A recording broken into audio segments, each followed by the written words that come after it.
Est-ce que meeting bi ñu war a amal foofu ca Mbour comme ni ko yéenekaay bi di Sud Quotidien waxee tey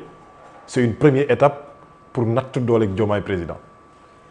Mais bien sûr et je pense que ne dana leen jaral lu nekk pour mobiliser pour que mu fees parce que test la phase test la c'est le premier meeting de Diomaye sans le PASTEF. dana leen jaral lu nekk maanaam. waaw mais ils vont mobiliser c'est-à-dire que ils vont sànq maa ngi koy wax sànq ils vont mobiliser test la pour xool seen doole pour natt am na ñu jàpp ne coalition bi ci nekk amuñu doole ay parti yoo xamante ne la daanaka ñu ci bari ci ñoom élection yi ñu mës a dem yëpp gagné wuñu ko. Serigne Gueye Diop oui il est le maire de je pense Sandiara. moom képp nga ci mën a génnee pour le moment xëy na am na ñeneen ñu leen def ñoo xamante ne am na lu ñu ci gagné mais bu weesoo loolu Alamine mënoo ci génnee maître Abdoulaye Tine Aminata Touré keneen ak keneen koo xamante ne dem na ci ay localité am fa benn doole bi donc mobilisation lay doon ku ci nekk ay nit dina jóge ci sa diwaan dem phase de test la pour natt seen doole pour wan ne ko ne ñu ngi ak yow comme le président de la République day mel ne ku nekk ci Pastef dafay réclamer légitimité bu mu am ci Pastef en même temps li nga xam ne moom mooy la coalition Diomaye président mais moom ba tey amul appareil parce que amul appareil mooy le parti Pastef c'est Ousmane Sonko la coalition Diomaye président coalition la donc du nekk appareil politique boo xamante ne moom moo ko tel boom amul mouvement amul parti politique xëy na loolu moo ci nekk gàllankoor mais il aura des hommes et des femmes derrière lui yu koy wax ne ko foncel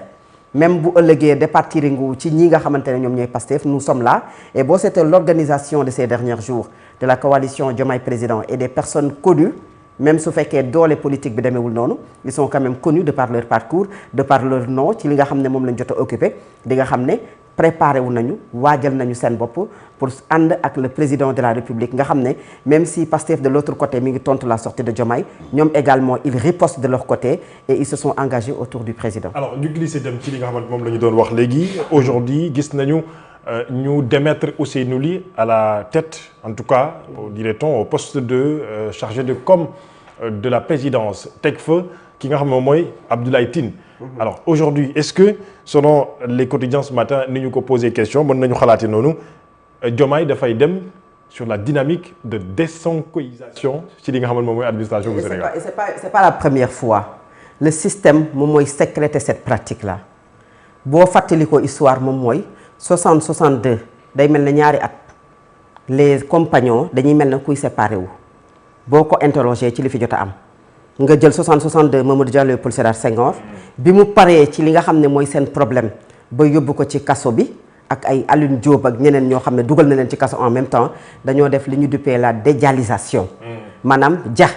le nom de Mamadou Dia ñi nga xamante ne ñoom ñoo nekkoon ay mbokkam ñenn ñi nekkoon ay militants wam ñenn ñi àndoon ak moom dañu leen a dindi ci administration bi nga ñëw 2002 2004 ak ki nga xam ne moom mooy Idrissa Seck gis nañu lan la mujjee 2 ans séparation am ñu tëj Idrissa Seck yóbbu ko ci kaso bi et puis déséquisation moom la ñu defoon Idrissa Seck ñu bari ñoo xamante ne Idrissa Seck moom moo proposé woon pour ñu nommer leen dañu leen a dindi ci seen ay postes que ça soit ministre de la République directeur général ci ñu bari ci ay bànqaas yoo xamante ne amoon na ci réew mi loolu aujourd'hui moom ngay nemmeeku l'histoire bégué malheureusement l'histoire se répète 2024 2026 avril 2024 2 avril 2024 nomination d'Ousmane Sonko 2 avril 2026 fekk na dara desatu fi ils sont en train de sauver les meubles mais daanaka jeex na ñu ngi ci chemin sans retour moom mooy fa ñu jëm Salimata Dieng dafa wax xalaatam sur la place publique le président jàpp ne du foofu la ko war a waxee mu tekki nambal tànkam kilifa mere ba fut jàpp ne moom li nga xam ne moom le président di doxalee rawatina à l'endroit d'Ousmane Sonko mu dénoncé ko ñu tekki nambal tànkam Ousseynou Ly récemment une sortie boo xam ne def na ko te Ousseynou Ly Bassirou Kébé moom également wax ko ñëpp xam nañ ne il est proche d'Ousmane Sonko mu tekki ndombal tànkam Ousseynou Ly le 8 novembre il a pris position avant le 8 novembre il était critiqué le 8 novembre c'est ça mooy meeting bi Ousmane Sonko ne woon après le 8 lu bari dina feeñ et après le 8 lu bari feeñ na après le 8 mu jël yenn position yi boobu ak léegi Ousseynou Ly moom kese moo yëgul woon ne dem na mais il a été écarté au palais de la République ñun ñi nga xam ne parfois da ngay soxla yenn information yi pas information boo xam ne confidentielle ou autre mais en tant que journaliste di nga soxla benn rencontre bu président de la République def wala discours à la nation du président de la République comment on s'organise pour am ay invité plateau yi naka lay demee soo ko woowee moom ci boppam da lay renvoyer ci ñeneen ça veut dire que kooku il perd le contrôle il perd li nga xam ne moom mooy porte-parole présidence bi yoratul reñ yi te xam na ne affaire yi mi ngi koy échappé donc moom xamoon na ne day dem xamoon na ne dem na parce que xamoon na ne il a été écarté donc loolu mooy désonkirisation boobu nga xam ne point acte wax na ko foofu la ñu jëm mais maintenant le président dépastivisation. waaw c'est la même chose. bien sûr noonu lay demee c'est-à-dire aujourd'hui maa ngi wax de naan Déthié Fall il a été cité 2 fois c'est pas fortuit c'est pas gratuit le président de la République l'a cité et la comparé di ko comparé ak ki nga xam ne moom mooy Aminata Touré moo lay waajal léegi nag wax bi moom mooy le président Bassirou Diomaye Faye il est prêt à aller jusqu'où parce que Kéba Mbaye dafa waxoon ne dans l'affaire Mamadou Dia et Léopold Sédar Senghor, le Sénégal a perdu beaucoup de choses. Moi, je redis la même chose. Dans cette affaire-là, cette dualité-là, le Sénégal va perdre beaucoup de choses. Kenn du leen woowaat sax di leen yeddaat wala di leen wax moom mooy le président wane na yoon boo xamante ne moom lay aw moom mooy un parti boo xamante ne foofu la nekkoon c'est ce même parti aujourd'hui moom la def une rencontre avec la presse wax li ko metti ci parti boobu jàpp ne parti bi bokkatuñu gis-gis et man ni ma ko mën a comprendre mel na parti bu fanatique boo xamante ne dañuy jël benn nit def ko le chef de la révolution def ko messie alors que y a pas de messie ñëwaat ci moom li mu daj ci parti bi ak li mu def ci parti bi donc kooku sori na aujourd'hui ak parti boobu et à la place bi nga xamante ne la ko def 24 heures après sa coalition dañoo taxawaay boo xamante ne comme Baye Fall ak sëriñam di ko défendre ci alors que ñeneen ñi ñoo ko waroon défendre kon loolu moom mooy wane li ma naan la ligne de démarcation elle est claire et nette maintenant jusqu'où il est prêt à aller ba fan la ñu jëm ci situation bi ndax dañuy yegg ci tekki ay ndombal tànk tekki ay ndombal tànk tekki ay ndombal tànk wala yegg sax fu gën a sori Mamadou Dia Senghor gis nañu fu mu mujj Abdoulaye Wade Idriss Seck gis nañu fu mu mujj après non-lieu partiel après non-lieu total le Sénégal a perdu beaucoup de choses le Sénégal moom mooy perdre beaucoup de choses pour des calculs politiques pour un deuxième mandat loolu képp la affaire bi du ñàkk nañ ma jox sama cër ñàkk ay nañ ma jox war ma parce que cër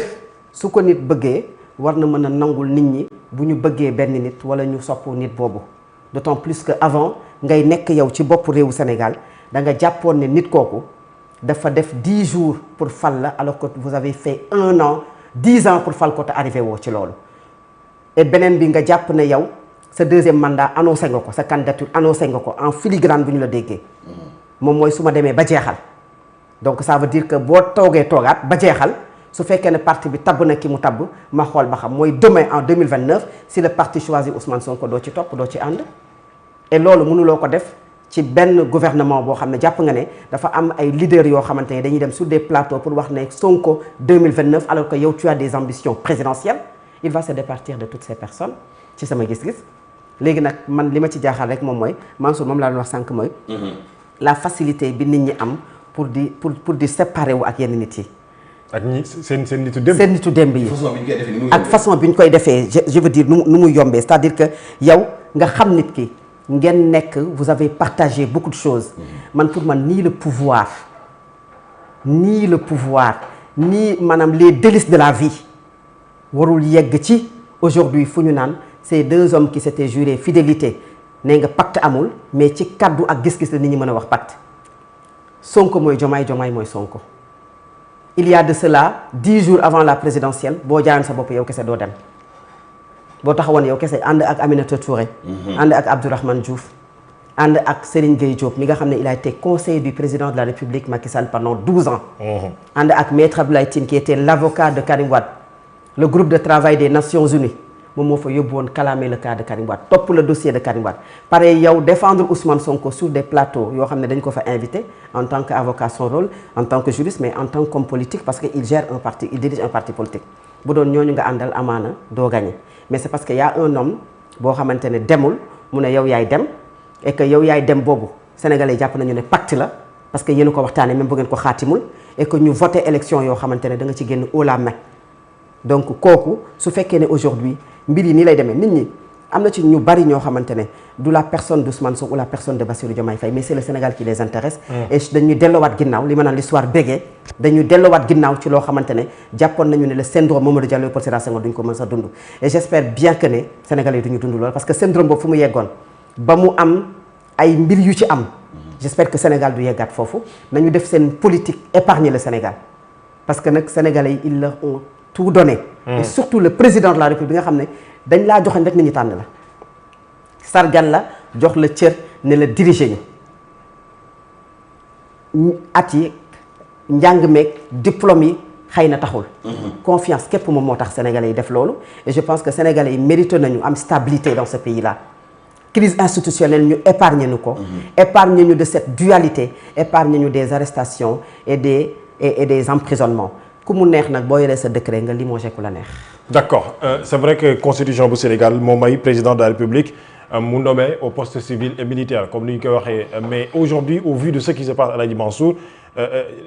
dàq Bassirou Kébé mu jege woon Ousmane mu jege lool Ousmane Sonko dàq ñeneen ñoo xamante ne jege nañu lool Ousmane Sonko tey ci ki nga xamante ne moom mooy Ousseynou Ly la dal est-ce que mënul tax ñu posé wu ay questions ne réeróo bi am diggante ñoom ñaar moo commencé di feeñ ba ci ñi nga xamante ne ñoom ñoo jege ñeneen. ces questions loo nga wax. c'est le président qui c'est le président qui nomme au poste civil et militaire. lu ko may. constitution bi. nday sartu réew mi. ok légitimité moom may population bu Sénégal ñu fal président ñu mën a utiliser constitution saa ba président fàttee légitimité bi peuple bi am pour fal ko ndax doole ji ko constitution may na muy mujjee mooy féewalu digganteem ak peuple am dem ba aw askanam bëggatuñu ko. et tey ñii di défendre candidature Macky Sall Nations Unies ñoo nekkoon noonu bi gën a fës barki démb parce que même boo bëggee Macky Sall sax Macky Sall demoon na ba féewaloo askanu Sénégal à un point même boo ko bëggee ñemeetoo koo manifester Macky Sall dem na ba ñi ko soppan sax dañ doon nëbbatu ñi ko doon faral dañ doon nëbbatu xam nga la moo taxoon dafa dem ba sëyam ak askan wi jeex amatul légitimité te légalité bi desew na ko néew mi ngi koy yàq parce que demoon na ba egg ci da ngeen ma koy ñaan ci njekk moom mooy génnoon na sax ci légalité kon boo demee ba naan dama koy ñaan leen ma pour ma bañ a nekk candidat génn nga ci légalité donc loolu may président de la République muy fal ak di folli saa bu yëggee ci mu foog ni doole la ju tax foog nga nekk ku fidèle ci moom à 100% ah dafay daal di poser problème xam nga lan la ñu soxla tey président boo xamante ni bii seen tuwul Mansour Diop far ci partem wala mu koy jàppale ci wàllu politique am wala mu bokk ak moom gis-gis donte lu jafe la nag ci Afrique africain moom noonu la ko yàlla bindee muy fi muy xool foofu ngay xool boo bëggee nekk soppeem ba léegi wuute ci xalaat mënut a nekk nit ku ñuul la yàlla bindee noonu et loolu